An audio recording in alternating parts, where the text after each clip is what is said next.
فاروق رضی اللہ تعالیٰ عنہ کے زمانے میں کچھ لوگوں نے کہا، لیکن وہ ماڈرن خیال کے نہیں تھے، لیکن انہوں نے کہا کچھ رعایت آپ کر جاتے وہ اور اس کی فوج رہ جاتی۔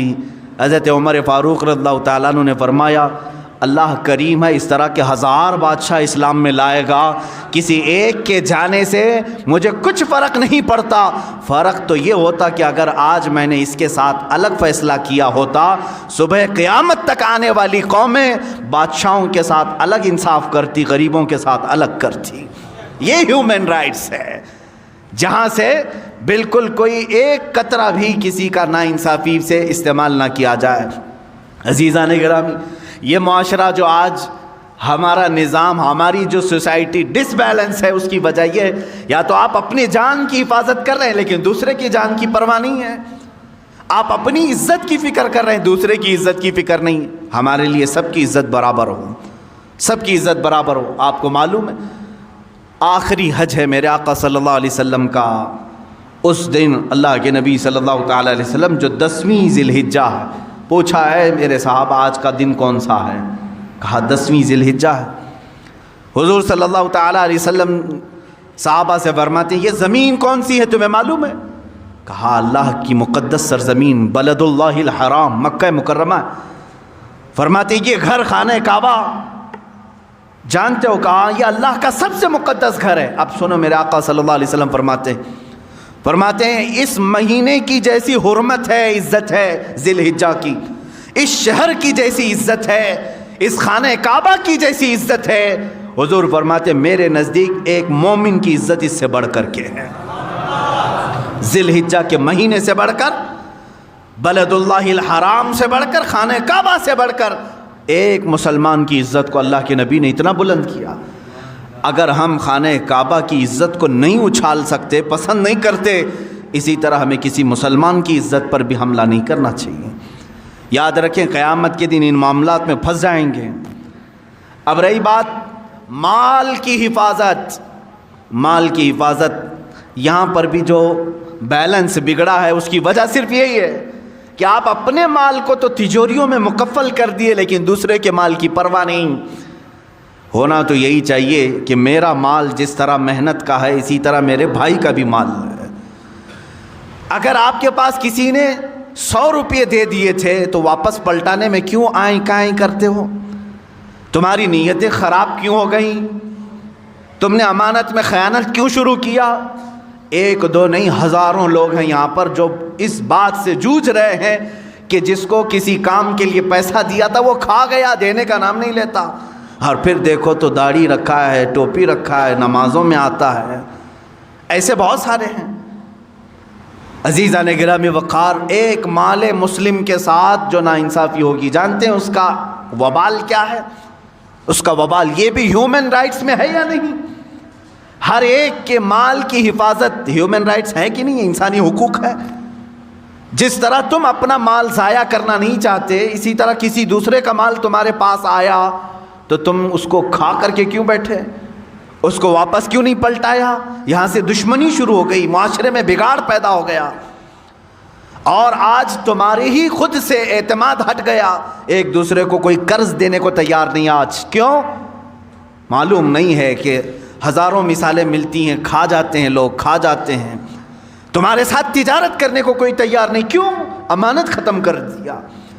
جب تک تمہیں امانتوں کو واپس پلٹانے کی عادت نہ آ جائے تمہاری برکتیں بھی چھین لی جائیں گی، برکتیں ختم ہو جاتی۔ اب سنو، تم بہت بڑے بڑے یہاں 1,00,000 2 لاکھ کھا کر کے ڈکار تک نہیں لے رہے ہیں، 1 درہم کی بات کرتا ہوں، 2 درہم کی بات کرتا ہوں۔ مدینہ رسول ہے، اللہ کے حبیب صلی اللہ تعالیٰ علیہ وسلم کی بارگاہ میں ایک صحابی رسول کا انتقال ہوا، جنازہ آیا، جنازے کے لیے صفیں کھڑی ہو گئیں۔ اللہ کے حبیب صلی اللہ تعالیٰ علیہ وسلم آگے بڑھے، جنازہ پڑھانے سے پہلے میرے آقا صلی اللہ علیہ وسلم نے پوچھا اس پر کسی کا قرض تو نہیں تھا؟ اس پر کسی کا حق باقی تو نہیں تھا؟ تو ایک جماعت میں کھڑے صف میں ایک صحابی نے کہا ہاں یا رسول اللہ، یہ میرے 2 درہم باقی چھوڑ گیا ہے، میرے 2 درہم اس کے پاس تھے، ادا نہیں کیا اور موت آ گئی اس کی۔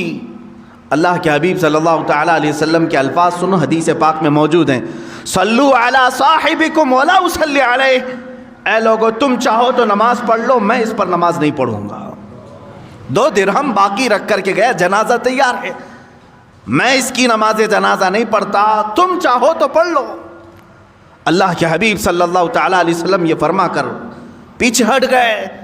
جو رشتہ دار صحابہ تھے یا ان کے قریبی تھے، انہوں نے کہا اے اللہ کے حبیب صلی اللہ علیہ وسلم 2 درہم پر نماز جنازہ نہیں ہوگی؟ کہا ہاں، یہ حقوق انسان ہے، حقوق العباد ہے، یہ ہیومن رائٹس ہے۔ اسی لیے میں آج ہی مطالعہ کر رہا تھا، ایک بہت بڑا انگریز مفکر ہے، وہ عیسائی ہے، مائیکل، جس نے 100 متاثر کن شخصیات کے متعلق ایک کتاب لکھی پوری دنیا میں، جن کا سب سے زیادہ انفلوئنس ہوا ہے انسانوں پر، اس میں نمبر 1 اس نے محمد صلی اللہ تعالیٰ علیہ وسلم کا نام ہے۔ عیسائی ہے، اس نے 100% یعنی 100 وہ لوگ جنہوں نے پوری دنیا پر اپنا اثر قائم کیا، اس میں پہلے نمبر پر میرے آقا کی ذات، اس نے اس کی وجہ بھی لکھی کہ میں نے دیکھا ہے بہت ساری دنیا میں شخصیتیں آئیں، اپنا اثر جمایا لوگوں پر، اپنا اثر جمایا، کچھ سیاسی لیڈر آئے، کچھ فوجی لیڈر آئے، کچھ جنگجو آئے باہر قسم کے، سب نے اپنا انفلوئنس جمایا انسانوں پر، لیکن محمد صلی اللہ تعالیٰ علیہ وسلم، پروفٹ محمد ایک ذات ایسی ہے جن کے جانے کے 1400 سال بعد بھی انفلوئنس باقی ہے، اثر ختم نہیں ہو رہا ہے۔ اور ایسے مضبوط قوانین انہوں نے بنائے تھے کہ وہ اپنے لیے بھی اس کو امپلیمنٹ سمجھتے تھے اور سارے لوگوں کے لیے بھی۔ یہ کون کہہ رہا ہے؟ ایک انگریز مفکر کہہ رہا ہے۔ اللہ کے حبیب صلی اللہ تعالیٰ علیہ وسلم اصول کے اس قدر پابند تھے، پابندی کرانے والے تھے۔ اللہ کے حبیب صلی اللہ تعالیٰ علیہ وسلم نے فرمایا تم اپنے صاحب کی نماز پڑھتے ہو تو پڑھ لو، میں نہیں پڑھوں گا۔ یہ مال مسلم کی حفاظت ہے، مسلمان کے مال کو جیسا تمہارا مال محفوظ ہے ویسا ہی دوسرے کا مال بھی محفوظ ہونا چاہیے۔ تو ایک صحابی نے بڑھ کر کے کہا آقا میں ضمانت دیتا ہوں کہ اس کے 2 درہم میں قرضہ چکا دوں گا، آپ نماز پڑھا دیں۔ وہ سامنے آئے تو حضور صلی اللہ علیہ وسلم نے ان کو سامنے کیا، آؤ وقت بتاؤ کہ کس وقت ادا کرو گے۔ انہوں نے کہا کل کی مغرب تک میں 2 درہم ادا کر دوں گا، مجھے وقت دیا جائے۔ تو اس قرض خواہ سے پوچھا گیا کیا تجھے منظور ہے کل تک کا ٹائم؟ اس نے کہا ہاں یا رسول اللہ صلی اللہ علیہ وسلم۔ تب حضور نے نماز پڑھائی اور اس کے بعد دعا نہیں کی۔ دوسرا دن آیا مغرب، حضور اکرم صلی اللہ تعالیٰ علیہ وسلم انتظار میں تھے، فوراً اس صحابی کو بلایا جنہوں نے ضمانت لی تھی، وہ حاضر تھے اور وہ مال لے کر کے بھی آئے تھے 2 درہم، اور اس قرض خواہ کو ادا کیا۔ تب میرے آقا نے ہاتھ اٹھا کر کے دعا کی، اے اللہ کل جس کی وفات ہوئی اس کی مغفرت فرما دے۔ ہیومن رائٹس کی اس سے بڑی مثال کہیں تم دکھا سکتے ہو؟